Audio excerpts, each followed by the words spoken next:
Aujourd'hui, c'est la fête du Saint-Esprit. Nous fêtons son arrivée dans l'Église et le texte de ce matin se trouve en Actes, chapitre 2, et je vais lire là juste deux versets. Le verset 5, Jésus a dit, et ceci juste avant de monter au ciel, il a dit, Jean a baptisé d'eau, mais vous, dans peu de jours, vous serez baptisés par le Saint-Esprit. Et puis au verset 8, il dit, mais vous recevrez une puissance, le Saint-Esprit survenant sur vous, et vous serez mes disciples à Jérusalem, dans toute la Judée, dans la Samarie et jusqu'aux extrémités de la terre. Ce que Jésus a promis avant de monter au ciel est arrivé le jour de Pentecôte.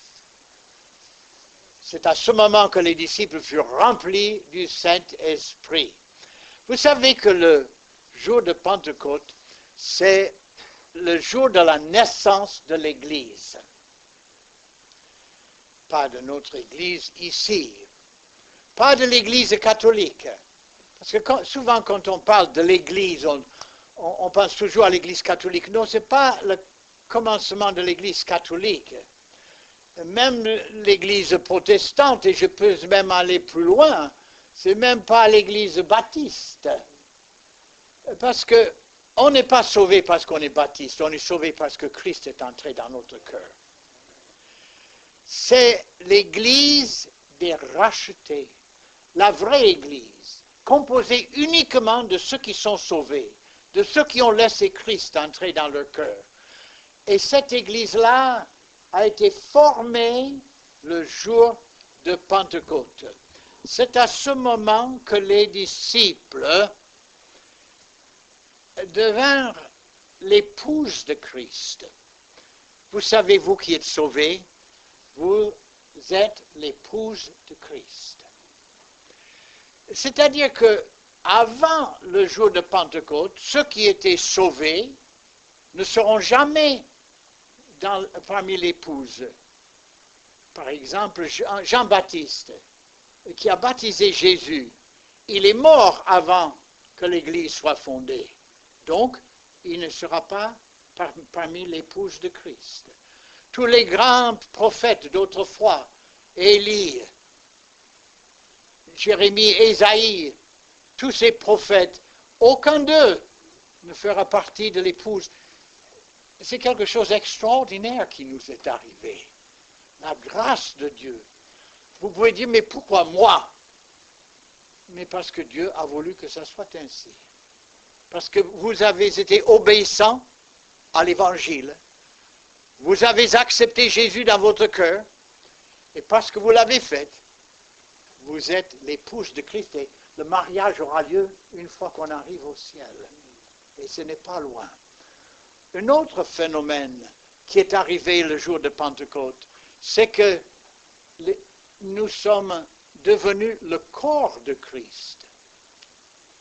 Il est la tête et nous sommes le corps. Nous sommes membres les uns les autres. Nous préférons l'un au-dessus de nous-mêmes, c'est-à-dire normalement. Quand on est près du Seigneur, on veut que notre frère soit élevé, qu'on le considère. Quand on commence à penser à nous-mêmes, c'est la chair. Ça en revient comme les inconvertis. Mais Dieu ne veut pas qu'on soit comme ça, mais qu'on pense aux autres, parce que nous sommes un.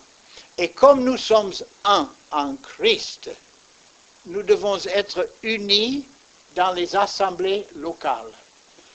Et ça, c'est plus difficile. Parce que les hommes pensent une chose, un autre peut penser une autre. Mais le Saint-Esprit est avec nous pour nous aider à nous aimer les uns les autres. Et de garder l'unité de l'Église. Vous savez que quand une Église est unie, Dieu bénit. La rosée du ciel tombe sur une Église qui est unie et qui suit le Seigneur de tout cœur. Le jour de Pentecôte était le jour où l'Église a été baptisée du Saint-Esprit. Tous étaient baptisés du Saint-Esprit. Pas quelques-uns, mais tous étaient baptisés du Saint-Esprit. Et formaient un seul corps. Et vous savez que quand on accepte Christ, on est aussi baptisé du Saint-Esprit. Vous dites, mais comment? C'est-à-dire que nous entrons plutôt dans le corps qui a été baptisé le jour de Pentecôte. Étant donné que nous faisons partie de ce même corps, donc nous sommes aussi baptisés du Saint-Esprit. Ma mère m'a dit que le jour de ma naissance, que j'avais des ongles très longs déjà, et que j'ai gratté mon visage, et que, à propos, n'est-ce pas, ça n'a rien à faire avec le message, mais j'étais tellement affreux que quand l'infirmière me l'a donné à ma mère, elle a pleuré en me voyant. Alors, n'est-ce pas, j'ai gratté mon visage, et à tel point que ça a laissé même une cicatrice ici, que je porte jusqu'aujourd'hui. Pourquoi? Parce que c'est le même corps. C'est toujours moi. Oh, j'étais plus petit. Je n'ai fait que grandir.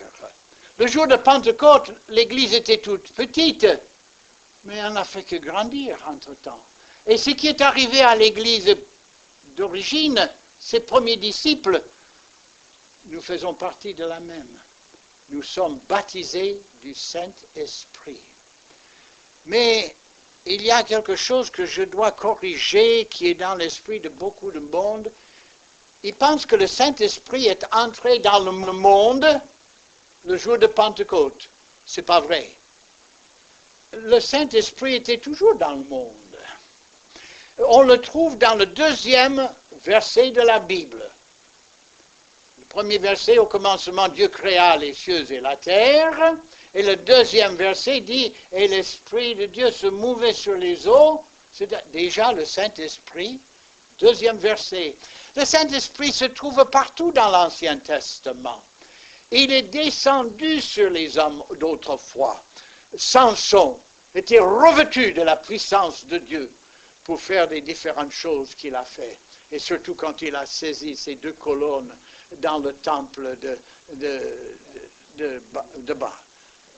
Dagon. Et alors il a fait tomber le temple. Les hommes autrefois étaient remplis du Saint-Esprit, mais le Saint-Esprit n'était pas en eux. Voilà la différence. C'est qu'avec nous, le Saint-Esprit ne nous quitte jamais.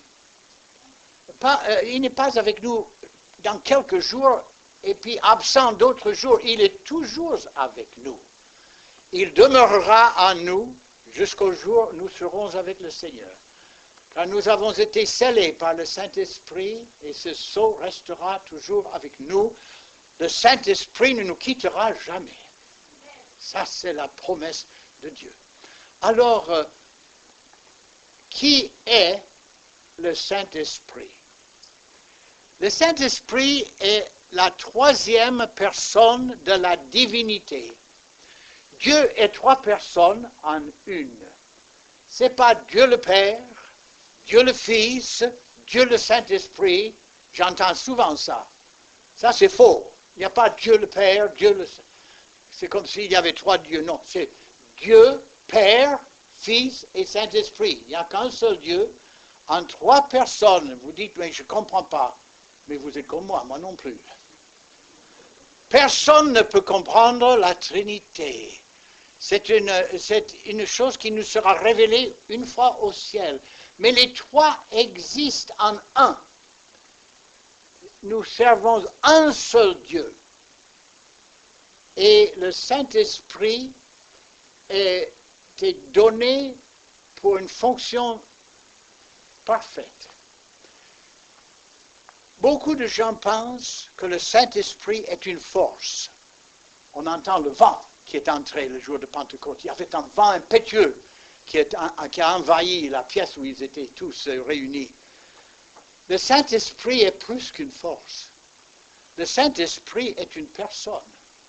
La Bible dit, n'attristez pas le Saint-Esprit. Pourquoi? On ne peut pas attrister une force. Une force n'est pas attristée. Une personne peut être attristée. Et Dieu nous dit, maintenant que vous avez le Saint-Esprit, ne l'attristez jamais. Et il est très sensible et on peut facilement l'attrister. Il y avait un groupe de chrétiens, des couples, je crois qu'ils étaient 4 ou 5 couples chrétiens, qui ont décidé de se réunir chez un de ces couples pour passer la soirée. À un moment donné, dans la soirée, l'hôtesse a dit, excusez-moi, il faut que j'aille à la cuisine, préparer quelque chose à manger. Et les autres femmes ont dit, mais on ira avec toi. Alors toutes les femmes se sont levées pour aller dans la cuisine. Les hommes étaient là tout seuls. À ce moment, un des hommes a dit, oh là là, j'ai écouté une blague l'autre jour. Maintenant que les femmes sont parties, je peux vous le raconter. Et un autre frère a dit, les femmes sont parties, oui, mais le Saint-Esprit est toujours là. Et il est beaucoup plus sensible que nos femmes. Oh, le frère a dit, excusez-moi. Et il n'a pas raconté l'histoire. Il est sensible, le Saint-Esprit. Nos actes, nos paroles, tout peut l'attrister. La joie, c'est de vivre tellement près de lui qu'il n'est jamais attristé. Qu'il est toujours heureux en nous. Qu'il se promène en nous comme dans un jardin. Que notre vie soit, comme on dit, parfaite. Dieu a dit, soyez saints, car je suis saint. Et si on est comme cela, le Saint-Esprit nous parle. On a envie de chanter. On a envie de parler de lui. Non pas de lui, mais de Christ. De donner l'Évangile. Oui, le Saint-Esprit a sa fonction. Quelqu'un a dit, et ça explique notre salut, que le Père a conçu le plan du salut. Le Fils l'a exécuté, c'est-à-dire il est venu mourir sur la croix pour payer pour nos péchés, et puis c'est le Saint-Esprit qui applique le message. Je m'explique.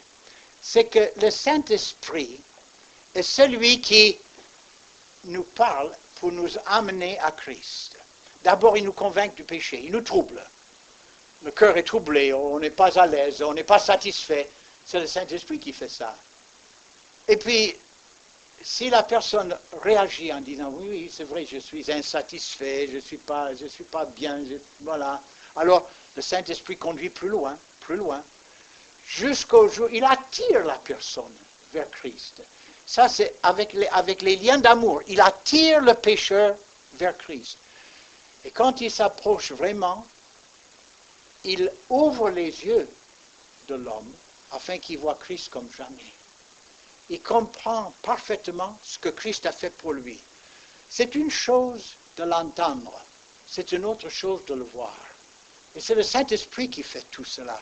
Il prépare le cœur pour que le cœur s'ouvre comme une fleur à lever du soleil. Ça s'ouvre. Et puis, la personne accepte Christ et est sauvée. Ça, c'est l'application. C'est le Saint-Esprit qui applique le message au cœur des gens. Oui, le Saint-Esprit a sa grande place dans le monde et c'est pour cela qu'on le célèbre aujourd'hui. Qu'est-ce que c'est Pentecôte? Pentecôte est venu le jour de Pentecôte. Je dis, je ne comprends pas. Oui, notre Pentecôte est arrivé le jour de Pentecôte. Mais qu'est-ce que c'est Pentecôte? Pentecôte était une fête juive qui était toujours pratiquée depuis le temps que les Israélites ont sorti de l'Égypte. Chaque année, les Juifs célébraient la Pentecôte. Chaque année. C'était un jour où le souverain sacrificateur est sorti devant le peuple avec des pains. Et il a agité les pains devant le Seigneur. Qu'est-ce que ça voulait dire? Ça voulait dire que des gens qui étaient représentés par les épis, chaque épi est séparé. Mais quand on forme un pain, tout le blé est soudé ensemble. Oh, le souverain sacrificateur a agité les gerbes le jour de la résurrection, c'est-à-dire Pâques. Mais quand il s'agissait de Pentecôte, c'était des pains. Pourquoi? Parce que les chrétiens, à ce moment, ne devenaient qu'un seul, le pain. Et voilà l'image. Il y avait beaucoup de choses qui se sont passées ce jour-là. Le jour de Pentecôte, il y avait un vent impétueux qui était entré. Et puis il y avait les langues de feu qui se sont mises sur la tête des gens qui étaient là. Et puis, ils ont commencé à parler d'autres langues. Ils sont sortis de la chambre haute et chacun de son côté est allé parler dans la langue des gens. Vous dites, mais où étaient-ils? Ils étaient à Jérusalem. Mais à Jérusalem, ils parlaient l'hébreu, non? Si, ils parlaient l'hébreu. Mais il y avait énormément de gens à Jérusalem qui ne parlaient pas l'hébreu. Mais pourquoi? Parce que c'était un jour de fête juive. Et à cette époque, comme maintenant, les Juifs étaient dispersés dans différents pays. C'est-à-dire, quelques-uns sont allés là à cause de la persécution, d'autres sont allés là parce qu'ils pouvaient gagner davantage d'argent. Toujours est-il qu'ils étaient séparés. Et dans ces pays, ils parlaient la langue du pays. Ils ne parlaient pas forcément l'hébreu. Parce que après la première génération, les enfants, ils apprennent la langue du pays. Par exemple, en Amérique, il y a les Juifs en Amérique qui parlent l'hébreu, mais très peu. La quasi-totalité parle anglais. Les Juifs ici à Paris, il y a quelques-uns qui parlent l'hébreu, mais beaucoup d'entre eux ne parlent pas, ils parlent français. Et c'était ainsi que ces gens qui sont venus de partout, parce que chaque année, ils devaient venir à Jérusalem pour Pentecôte. Alors la ville était remplie des gens d'autres pays, les Juifs toujours, mais d'autres pays, qui ne parlaient pas l'hébreu. Et quand ils ont entendu ces Galiléens qui parlaient leur langue, chacun parlait la langue, oh, alors, ils n'en revenaient pas. Chose incroyable, écoutez ceci, il n'y avait pas une seule âme sauvée. Pourquoi? Parce qu'ils louaient le Seigneur dans la langue des autres nations. Personne n'était sauvé, mais leur curiosité était piquée. Et tous sont venus au même endroit, et Pierre se lève à ce moment, et il prêche que Jésus-Christ est mort, Christ est ressuscité, qu'il est monté et qu'il a envoyé le Saint-Esprit. Quand ils ont entendu le message de Jésus, la résurrection, le salut par la grâce, 3000 étaient sauvés.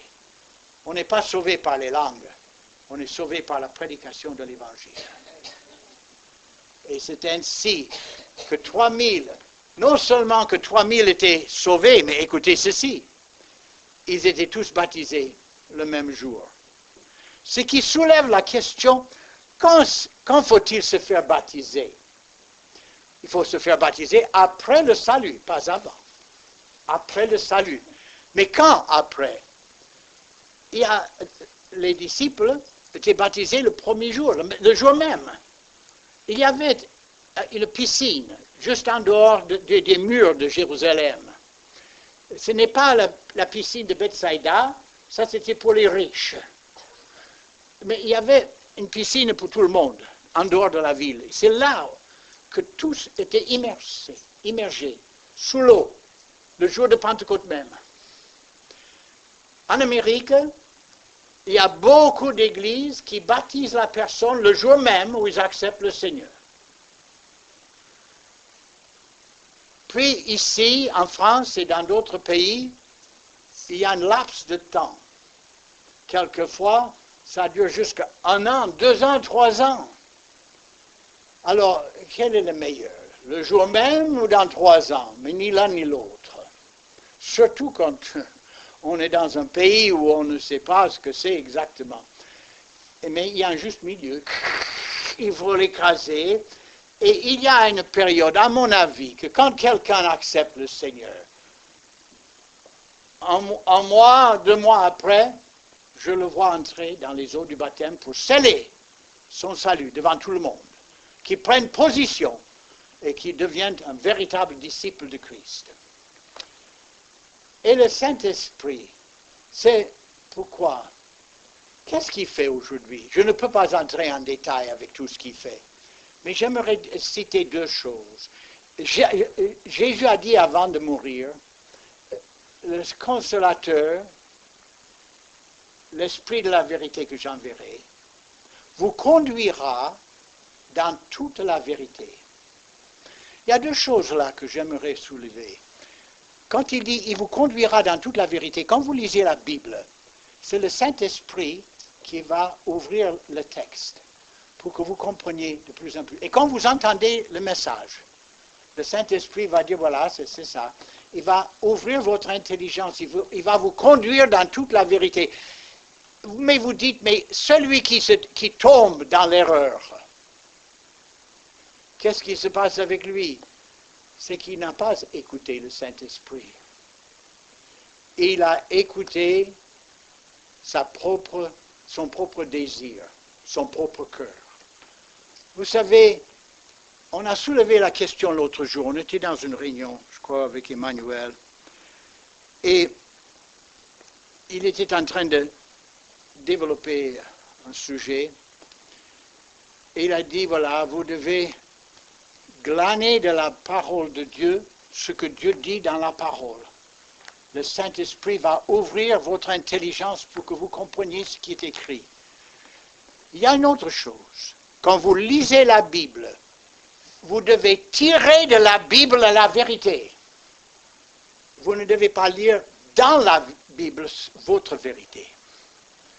Il y a beaucoup de gens qui décident déjà ce qu'ils veulent croire, et ils cherchent des versets pour prouver leur doctrine. Oh, on voit ça tout le temps. On ne doit pas lire dedans, on doit lire dehors. On ne doit pas chercher des versets pour soutenir nos erreurs, mais pour nous guider dans la vérité. Celui qui est dirigé par le Saint-Esprit reste dans la vérité. Ça, c'est une preuve de la vérité. C'est autre chose. C'est la volonté de Dieu. Il vous conduira dans toute la vérité. Une partie de la vérité, c'est de connaître la volonté de Dieu pour votre vie. Comment se fait-il que beaucoup de gens font échec de leur vie, ils font des bêtises sans fin? C'est qu'ils agissent sans connaître la volonté de Dieu. Ils agissent de leur propre volonté. Parce qu'après tout, on a un certain âge, on a une certaine expérience, on a une certaine intelligence, et on compte là-dessus. Mais le Saint-Esprit est là pour nous aider. Oh, quand je cherche mon local, notre local, vous savez ce que je prie chaque jour? Oh Seigneur, que je ne tombe pas sur celui que tu ne veux pas. Et quand je vois qu'il y a quelque chose qui ne va pas, je dis merci Seigneur, je sais que maintenant que ce n'est pas celui-là. Car quand je tomberai sur le bon, il va me le dire, c'est celui-ci. La raison pour laquelle beaucoup de gens ne connaissent pas la volonté de Dieu, c'est qu'ils ne la cherchent pas. Et deuxièmement, ils n'attendent pas assez longtemps pour la connaître. Pour connaître la vérité, il faut marcher avec Dieu. Il conduira le Saint-Esprit dans toute la vérité. Il nous aidera si on prend le temps pour écouter et si on cherche sa direction. Combien de fois nous nous embarquons tout seuls sans avoir consulté Dieu, et on fait naufrage. Mais quand on suit le Saint-Esprit, on arrive. Il y a une autre œuvre du Saint-Esprit, il y a beaucoup, mais je n'ai pas le temps. C'est tout un message en lui-même. Mais je vais souligner encore un autre point. C'est que le Saint-Esprit est là pour recréer Jésus en nous. Qu'est-ce que je veux dire? Un missionnaire un jour est allé dans un village où aucun missionnaire n'est jamais entré. Et il a commencé à parler de Jésus. Il a dit, voilà, c'était un homme extraordinaire, mais avec une tendresse et avec un amour. Et après quelques minutes, les gens disent, oui, on le connaît, on le connaît. Ah non, on le connaît. Bon, il a dit, je vais continuer quand même. Alors, c'est un homme qui vit pour les autres, qui aime les... Oui, on le connaît, on le connaît. Finalement, comment se fait-il que vous le connaissez? Parce qu'il vit dans notre village. Il vit dans votre village, oui, mais il ne pouvait plus continuer parce que chaque fois, oui, on le connaît, on le connaît. Bon, il a dit, oui, faites-moi le connaître, je veux le voir. Alors, on l'a amené et cet homme est sorti et il n'était pas avec les autres, il est sorti. Voilà, c'est lui, j'ai vu, c'est lui-là. Alors, il s'est approché de lui, il a dit, mais... alors, vous connaissez Jésus? Ah oui, il a dit, oui. Il a dit, où est-ce que vous l'avez trouvé? Il a dit, j'ai quitté le village un jour, je suis allé dans un autre, et là, il y avait un missionnaire, il y avait un tout petit groupe là, et quand il a fini, j'ai ouvert mon cœur, et puis Jésus m'a changé. Il a été tellement changé qu'il ressemblait à Jésus. Quand vos voisins disent, oui, je connais Jésus, c'est mon voisin, c'est parce que votre vie a été changée totalement. C'est que vous ressemblez à Jésus-Christ. Ça, c'est l'œuvre du Saint-Esprit en nous. C'est ça qu'il veut faire. Il y a une autre chose. Jésus a dit, dans quelques jours, vous serez baptisés du Saint-Esprit.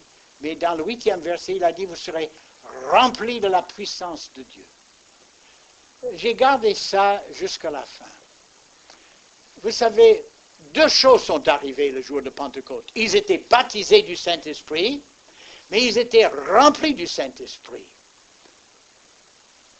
Le baptême du Saint-Esprit, c'était une fois, mais la plénitude, on lit plus tard, les disciples furent de nouveau remplis du Saint-Esprit. Et après, ils sont remplis du Saint-Esprit. On doit être toujours remplis du Saint-Esprit, mais pourquoi remplis du Saint-Esprit? C'est pour accomplir une œuvre.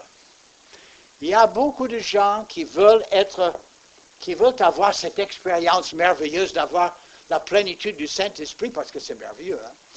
Moody, en parlant le jour où il était rempli du Saint-Esprit, il a dit que des vagues d'amour sont passées sur son cœur, une après l'autre, à tel point qu'il était obligé de dire « Seigneur, arrête, autrement je vais mourir ». Vous savez, tout le monde aimerait avoir une expérience comme ça.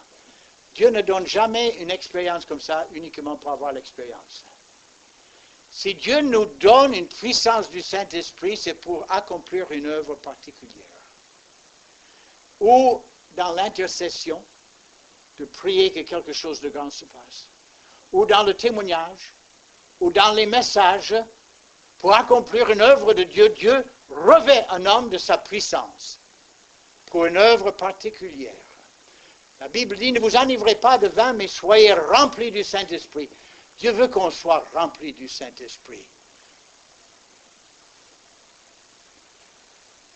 Il y a des gens qui prient, « Oh Seigneur, donne-nous un autre Pentecôte. » C'est joli comme prière, mais ce n'est pas bon. Il n'y aura jamais une autre Pentecôte. Pourquoi? Pas plus qu'il y aura une autre crucifixion, ni une autre résurrection, ni une autre ascension. C'est une fois pour toutes. L'Église fut baptisée du Saint-Esprit. Et ça, c'est dans le passé. Mais ce qui reste quand même, ce sont des effusions du Saint-Esprit. On n'aura pas les langues de feu, on n'aura pas tout ça, mais écoutez, on peut avoir une effusion du Saint-Esprit. Et ce qui est merveilleux, un pays de Galles où les gens étaient remplis du Saint-Esprit. Et vous savez, ils ont marché dans la rue, bras dessous, 10 à côté. Les mineurs, leur visage tout noir du charbon, ils marchaient en chantant les cantiques. Vous savez, ils disent qu'il y avait des milliers d'âmes sauvées pendant ce moment-là. Dans les îles de Timor, ça a descendu. Ma femme était en Afrique quand il y avait une effusion du Saint-Esprit. Il y avait un homme qui a prié longtemps qu'il y ait une effusion du Saint-Esprit. Et pendant qu'il était en train de prier, il y avait toute son église qui était là. Il a crié, Seigneur, mais quand est-ce que tu vas nous remplir? Le Seigneur a dit, lève tes yeux. Il a levé ses yeux et c'est comme une main passée sur l'église. Et au fur et à mesure que ça passait, les gens tombaient sur leur visage, plein ventre. Et là, ils sont restés 1 heure, 2 heures, on ne sait pas. Et puis tout d'un coup, tout le monde se levait en même temps pour chanter le même cantique avec le même ton. Et ça, c'était le commencement du réveil. Et dans d'autres villages, ils se sont répandus partout. Dieu veut nous revêtir de puissance d'en haut. Mais il ne peut pas le faire s'il y a des obstacles dans notre vie. Si nous refusons, s'il y a un interdit dans notre vie, Dieu ne peut pas nous remplir. Oh, peut-être ce matin, vous aimeriez vraiment que Dieu vous touche. Vous aimeriez avoir ces bénédictions. Que partout où vous passez, il y a de bénédictions. Vous les aurez, mais il faut soumettre. Il faut dire, Seigneur, jusque maintenant, j'étais rebelle. Mais Seigneur, maintenant, toute ma vie, je te donne à toi. Dieu donne la puissance à celui qui en veut. C'est celui qui veut ça plus que vivre. Vous savez que quand on désire quelque chose de ce point-là, Dieu répond à nos prières. Il ne va pas dire, vous n'allez pas dire, Seigneur, remplis-moi. Il ne vous remplira pas. Mais quand vous êtes là, dans l'agonie de l'âme, et vous voulez être rempli plus que toute autre chose, Dieu vous remplira. Ça, c'est sa promesse. Ne vous enivrez pas de vin, mais soyez remplis du Saint-Esprit. Oh, ce matin, peut-être il y a quelque chose que vous n'avez pas fait encore. J'espère que votre consécration soit totale ce matin. Nous allons nous lever et je vais donner un appel. Et s'il y a quelque chose qui vous bloque pour le moment, pourquoi ne pas venir en disant, voilà Seigneur, je cède. Je cède ce matin et j'accepte. Nous allons nous lever pour chanter le cantique, c'est Emmanuel qui va nous le dire.